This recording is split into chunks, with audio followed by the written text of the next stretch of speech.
Sim, eu sei que você, na realidade, está querendo saber quem é a linguagem mais rápida, a linguagem que consegue rodar aqui 1 bilhão de loops aninhados, né? Até porque isso aí é um problema que nós temos diariamente na programação, né, mano?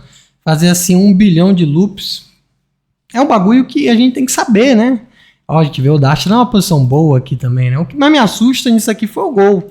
O Go tá lá embaixo, cara. Abaixo, tipo, do boom, de linguagens assim que é interpretado. Um bagulho pegou muito, porque o Go ele é uma linguagem compilada, né?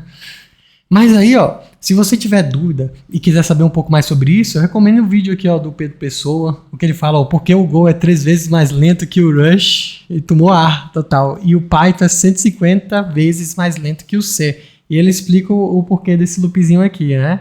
Mas, enfim, vamos falar do que vai dar dinheiro pra gente em 2025? O que vai dar dinheiro pra nós em 2025? Essa arquitetura aqui que o Flutter tá lançando. Inclusive, dia 17 de dezembro, ou 18, não lembro, vai ter um vídeo lá, né, uma live, lá na equipe do Flutter mesmo, falando sobre essa parte arquitetural. Isso aqui, cara, é um negócio que vai pegar muito, já tá pegando na realidade. E da empresa ali na França que parou todo mundo para estudar arquitetura, e aqui no Brasil também a gente está correndo, já estão fazendo migração de app para essa arquitetura e tal. Estão botando quente. Inclusive, se você olhar lá no nosso roadmap de 2025 já está atualizadíssimo, né? Tem uma seção aqui de arquitetura que foi dividida em duas, né? Na primeira parte aqui é a arquitetura recomendada, o qual tem, eu estou dividindo todos os vídeos dos autores que estão fazendo, né, a parte aqui de arquitetura, e estou colocando aqui para facilitar quem quer aprender essa parte de arquitetura em vídeo, né? E aqui em segundo tem um Clean Architect, porque isso aí enfim, é um câncer, né? Tá impregnado e vai ser difícil sair. Mas assim, quem está mexendo aqui com Clean Architecture, né, vê que, por exemplo, só para você ver o que está acontecendo aqui, finalmente o Flutter recomendou uma arquitetura, é oficial. Esse aqui é um vídeo do professor Diego Antunes aqui, ó. Então, para você não perder tempo, já vê 26 minutos, professor lendo a documentação, e tem outro vídeo aqui, no caso esse aqui da Flutterando, ó, implementando os principais design patterns, né, MVVM, Result, Command.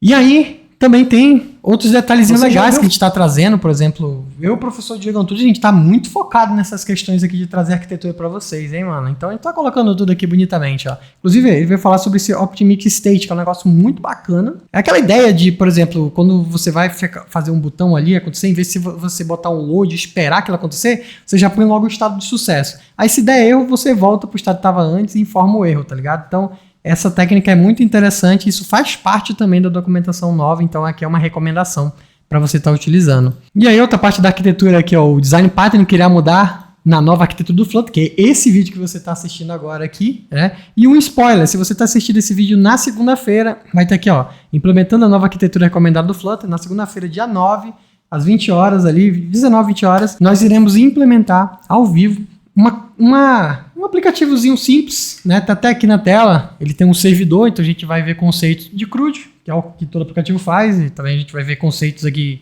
de autenticação, então essa autenticação CRUD e offline first, que a maioria dos aplicativos utiliza isso aqui, tá bom? Mas mesmo a gente falando da arquitetura igual um doido, tem gente, até nas comunidades e tal, e até no LinkedIn, ou no X, aquele esgoto, o pessoal estava falando que a arquitetura que o Flutter está recomendando ela é muito básica, muito ruim, não vai servir para todos os apps, não sei o que e tal. A proposta não era servir todos os apps, é só a gente ter um ponto de partida. Mas de qualquer forma, essa arquitetura ela é tudo menos básica, ela cobre muitas coisas. Por isso que eu fiz uma postagem aqui no LinkedIn, falando aqui, ó, para aqueles que falam que a arquitetura recomendada do Flutter é básica, isso aqui é literalmente Clean Architecture. E é mesmo, se você olhar as camadas aqui, olha só que coisa louca. Você tem aqui a camada de UI, apresentação, tem a linha de domínio, que você pode botar até um user case, e a camada mais de adaptação, que é o repository e a externo service. Então você tem todas as camadas que o Clean Architecture invoca lá, te ensina a fazer, recomenda, enfim, né? E aí você vê que realmente não é algo tão básico assim, né? Inclusive a gente tem outros comentários nesse mesmo post, por exemplo, aqui do Alex Felipe, que ele fala, perguntando qual a diferença do Android, mas aqui na realidade ele colocando que muito da documentação é baseada no que a gente tem na documentação do Android nativo. E é verdade. Eu até coloquei aqui que o bebeu dessa água aí até deslanchado, não tem jeito. O Flutter fez o dever de casa e basicamente tudo aqui, até mesmo dos princípios de arquitetura comuns, são baseados quase iguais ao que está na arquitetura do Flutter. Então, olha só que loucura, né? Até essa questão da única fonte de informações. E isso aqui é o que a gente vai falar no vídeo de agora, né? O que a gente vai falar, essa parte de únicas informações, né? Então, onde que a gente vai ter esse problema que a gente vai precisar desse conceito aqui, que também é chamado de Single Source of Truth, ou SSOT. Quando você estiver zapeando a arquitetura, uma hora você vai se deparar com essa parte aqui, ó, que é o Persistent Storage Architecture, no caso fazendo um aplicativozinho simples, o qual a funcionalidade que ele está colocando aqui é mudar o tema, né, de Dark Mode, enfim, tudo mais. Então a gente tem aqui, ó, o widget, o view model, fazendo ali o gerenciamento de estado, e aí a gente chega aqui nessa parte do repository, e aqui que o bagulho fica louco. Até vou fazer o seguinte, ó, dá uma pausa no vídeo agora e tenta achar alguma coisa diferente, alguma coisa que você vai achar no mínimo estranha nessa parte aqui do repository. Para o vídeo agora e dá uma olhada. E aí, o que você achou de estranho? Deixa eu mostrar para você uma coisa. Normalmente, as pessoas acharam estranho isso aqui, ó. Tem uma instância de Stream Controller dentro do repository e aqui embaixo também a gente tem um getter para essa parte de stream, fazendo com que o Team Repos seja quase um qubit na realidade, né? Usando aí essa reatividade para fazer uma informação. E por que tem uma reatividade dentro do repository e não dentro do view model para informar as coisas? E as coisas pegam mais ainda quando você desce o exemplo e você chega na parte do view model, que é o gerenciamento de estado. E como é que ele faz o gerenciamento? Ele escuta a stream dentro aqui do repository, né? Ele escuta, faz um listen, ele altera a variável local de estado, que é o Dark Mode, e faz o Notify Listen, finalmente informando a view. Então a view não vai ser informada pelo repository, e sim o view model. Por que isso está acontecendo? Isso pode ser estranho para muitos de vocês. Isso é por causa desse conceito que tem lá no guia de aplicativo do Android e temos aqui também no Flutter, que é o Single Source of Truth,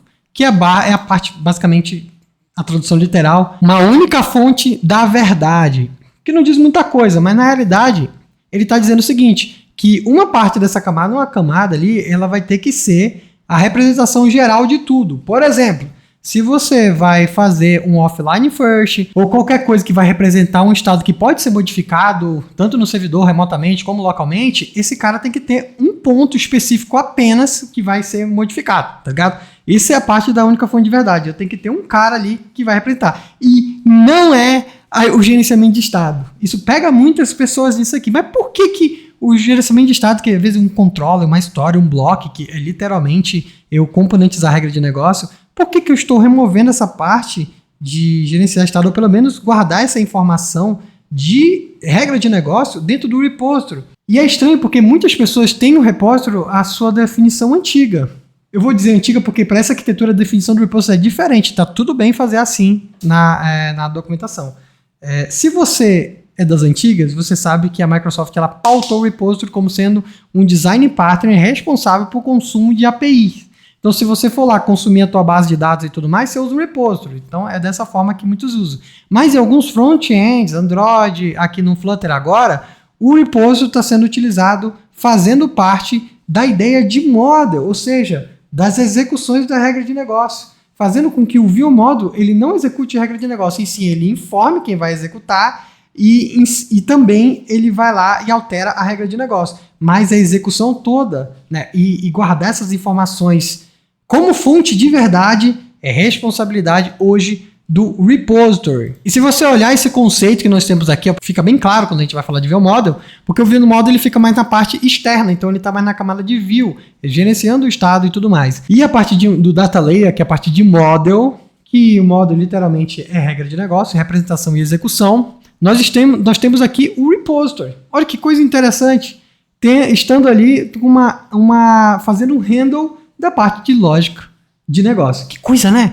Então, olha só, mais uma coisa interessante que vocês têm que saber sobre essa documentação. Se você não estiver satisfeito com isso, pode-se colocar também uma camada de lógica ou de domínio, no caso, representado aqui como user case, entidades e tudo mais. Então, dessa forma que a gente apresentou até lá no post, no LinkedIn, fica muito semelhante ao que nós temos no Clean Architecture. Mas o que nós temos que entender hoje, sobre o repository é que ele está único e exclusivamente como fonte da verdade agora. Ele não faz consumo diretamente de API. Quem vai fazer isso nessa arquitetura é o service, tá? Então, normalmente você tem que ter o repository para fazer toda a execução da lógica, e aí você vai invocar um service, que esse service sim vai fazer o consumo de API. A gente tem aquela correlação do Clean Architecture, principalmente aquela ideia do Result Code, do service como fosse um data source. Então, se você conhece essa ideia de repository data source, esse service entrando na arquitetura do Flutter seria como o data source. Não muda nada, é literalmente a mesma coisa. Só que aqui fica mais clara a responsabilidade do repository, né? Essa nova responsabilidade, o que pode trazer alguma dificuldade na compreensão de algumas pessoas que estão presas à mentalidade antiga do repository, o que eu não julgo. Até eu mesmo acho estranho essa parte, mas aqui foi dito dessa forma, o Android nativo usa dessa forma também, e é bem sucedido, e tá ok. Então aqui nós temos que ter essa ideia do repository um pouco mais diferente, né? Ele servindo mais para adaptação, para execução de algumas coisas e tudo mais. E o nosso VM Model apenas para execução, para gerenciamento de estado. Só, mais nada. Loucura doida, né? Show de bola? Então, só lembrando, hoje à noite a gente vai fazer uma implementação completa dessa arquitetura de cabo rápido, do zero ao here e tudo mais. Né? Vou contar com a presença de alguns convidados especiais. Eu espero você lá. E vamos ser referência juntos. Estude essa arquitetura. Isso aqui é 2025 puro. Um beijo e tchau.